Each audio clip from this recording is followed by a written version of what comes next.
कहते हैं नीतीश कुमार जी की बड़े पढ़े लिखे हैं, समझदार हैं, बहुत बढ़िया से प्रदेश चलाते हैं।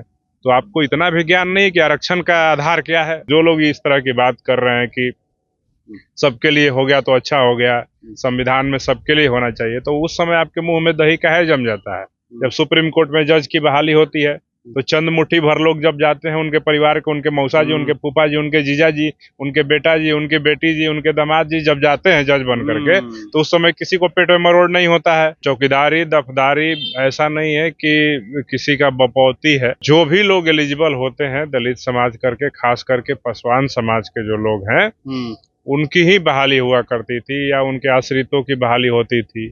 तो इसमें क्या दिक्कत है। बहुजन समाज का अधिकार पे कहीं भी छेड़छाड़ करने का प्रयास इस देश के अंदर किया गया तो हम चिराग पासवान, जीतन राम मांझी, रामदास अठावले के भरोसे हम अपनी लड़ाई को छोड़ नहीं सकते हैं। ये नेताओं पे हम लोग को कोई भरोसा नहीं। पासवान समाज के चौकीदारी के मसले पे पटना में लगातार आंदोलन हो रहे हैं। जो चौकीदार हैं वो पिछले 3 दिनों से अनशन पे बैठे हुए हैं और 25 तारीख को एक मैसिव प्रोटेस्ट का आयोजन करने जा रहे हैं भीम आर्मी के बिहार प्रदेश अध्यक्ष अमर ज्योति।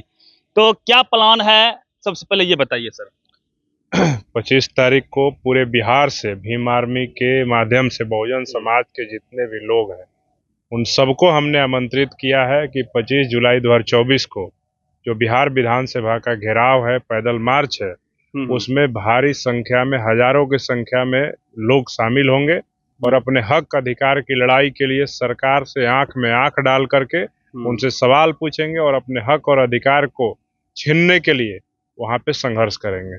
कई लोग सवाल ये भी कर रहे हैं, फेसबुक के माध्यम से कई लोगों का सवाल है, ये तो सिर्फ जो चौकीदार हैं 10,000 12,000 जो भी उनकी संख्या है, ये उनके परिवार की लड़ाई है। पूरा पासवान समाज को भी कहाँ उसमें हिस्सेदारी मिलती है? कुछ परिवार को मिलता है, सबके लिए चौकीदारी दफदारी ऐसा नहीं है कि किसी का बपौती है। गया दिक्कत कहाँ है इसमें? देखिए, सिर्फ पासवान समाज की ही बात नहीं है। हम लोग का जो मुद्दा है 25 जुलाई 2024 को, उसमें चौकीदार दफदार की भी लड़ाई है। और चौकीदारी दफदारी ऐसा नहीं है कि किसी का बपौती है। वो जो भी लोग एलिजिबल होते हैं दलित समाज करके, खास करके पासवान समाज के जो लोग हैं, उनकी ही बहाली हुआ करती थी या उनके आश्रितों की बहाली होती थी। तो इसमें क्या दिक्कत है। जब चंद मुट्ठी भर घर के लोग सुप्रीम कोर्ट के जज बन सकते हैं तो 10,000 परिवार के लोग चौकीदार बन गए तो कौन सा दिक्कत हो गया भाई? कौन सी आफत आ गई? कौन सा आसमान, कौन सा पहाड़ टूट गया? अब बताइए कि आप कह रहे हैं 10,000 परिवार और आप सुप्रीम कोर्ट में जो लोग जज बने बैठे हैं उनसे ज्यादा वेतन तो चौकीदारों का नहीं है। 200 से 250 परिवारों के बीच के ही लोग जब जज बन रहे हैं तो उसपे किसी को कोई आपत्ति नहीं है। लेकिन जब 10,000 पासवान परिवार के लोग चौकीदार बन रहे हैं, दफदार बन रहे हैं, तो पेट में मरोड़ उठ रहा है। तो ये दोहरी जो नीति है, ये नीति खतरनाक है। और जो लोग इस तरह की बात कर रहे हैं कि सबके लिए हो गया तो अच्छा हो गया, संविधान में सबके लिए होना चाहिए, तो उस समय आपके मुंह में दही काहे जम जाता है। जब सुप्रीम कोर्ट में जज की बहाली होती है तो चंद मुट्ठी भर लोग जब जाते हैं, उनके परिवार के, उनके मौसा जी, उनके फूफा जी, उनके जीजा जी, उनके बेटा जी, उनकी बेटी जी, उनके दामाद जी जब जाते हैं जज बन करके, तो उस समय किसी को पेट में मरोड़ नहीं होता है, कोई कुछ नहीं बोलता है। जज का बेटा, जज का दामाद, जज का बेटी, जज का चचेरा भाई, मौसेरा भाई सब बन रहा है, तो उसमें कोई दिक्कत नहीं हो रहा है। इसी देश में कानून संविधान की बात करने वाले लोगों से हमें पूछना चाहता हूँ कि इसी देश में भारत के जो राष्ट्रपति होते हैं उनके सुरक्षा कर्मियों की जब बहाली होती है तो स्पष्ट जो बहाली का जब विज्ञापन निकलता है तो उसमें नीचे में लिखा रहता है कॉलम में, स्पेशल बोल्ड में, कि इसमें SC ST और OBC के जो लोग हैं वो सुरक्षा कर्मी राष्ट्रपति के बनने के लिए एलिजिबल नहीं है। तो वहां पे आपका मुंह में दही जम जाता है।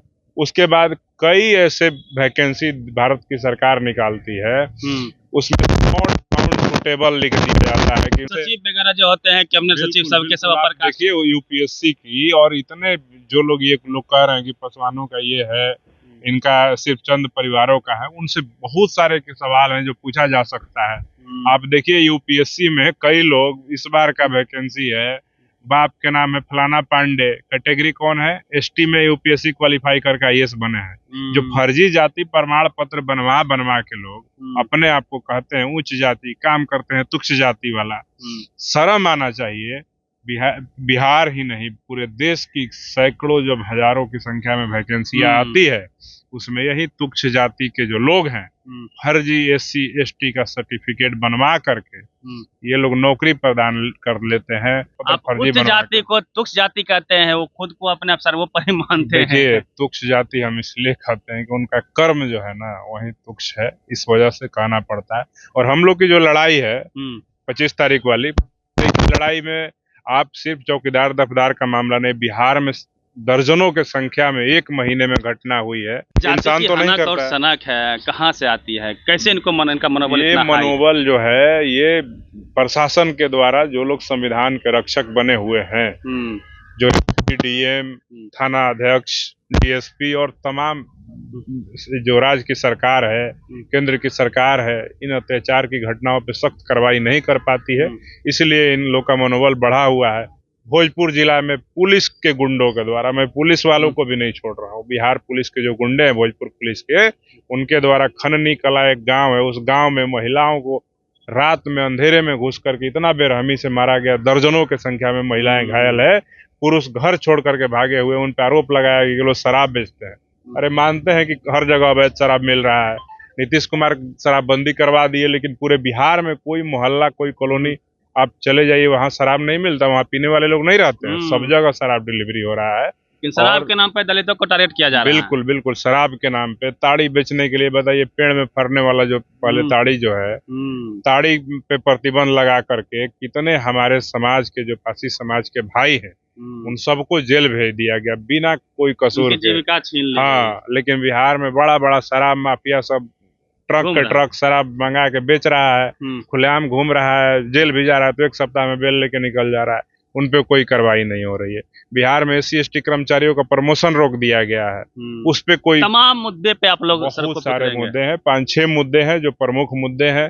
बिहार किसी नीतीश कुमार ने एक शरारतपूर्ण कार्य किया था आज से 9 साल पहले, तांती और ततवा जाति को जबरदस्ती असंवैधानिक तरीके से एससी के सूची में डाल करके हमारे आरक्षण का हकमारी किया। हमारे जो छात्र हैं, अभ्यर्थी हैं, जो मेहनत करके मेधावी छात्र पढ़ाई लिखाई करते हैं, तैयारी करते हैं, उनकी नौकरियों को खत्म करने का काम किया, उनके जगह पे उन जाति के लोगों को भरने का काम किया। उस पर सुप्रीम कोर्ट ने संज्ञान लेते हुए स्पष्ट आदेश जारी किया है कि नीतीश कुमार जी ने जो किया ये शरारतपूर्ण रवैया है उनका, और डिसीजन है इसको जल्द वापस ले, और जितनी सीटें 9 सालों में चाहे बीपीएससी के माध्यम से एसडीएम डीएसपी और तमाम जो पद होते हैं उसके हो, या शिक्षकों की बहाली में हो, या सिपाही की बहाली में हो, या दरोगा की बहाली में हो, उन सारी बहालियों में, यहाँ तक कि सरकारी अनुदान जो उद्यमी योजना के माध्यम से मिल रहा है उसमें 50% से ज्यादा तांती और ततवा जाति को आप लोन दिए हैं अनुसूचित जाति के सीट पे।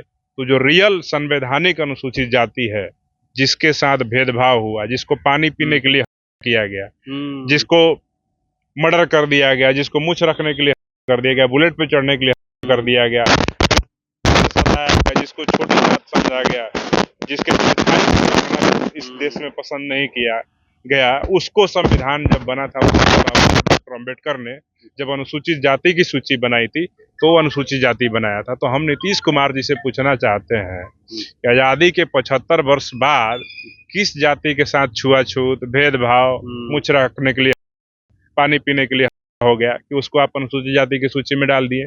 आप कहते हैं नीतीश कुमार जी की बड़े पढ़े लिखे हैं, समझदार हैं, बहुत बढ़िया से प्रदेश चलाते हैं, तो आपको इतना भी ज्ञान नहीं कि आरक्षण का आधार क्या है।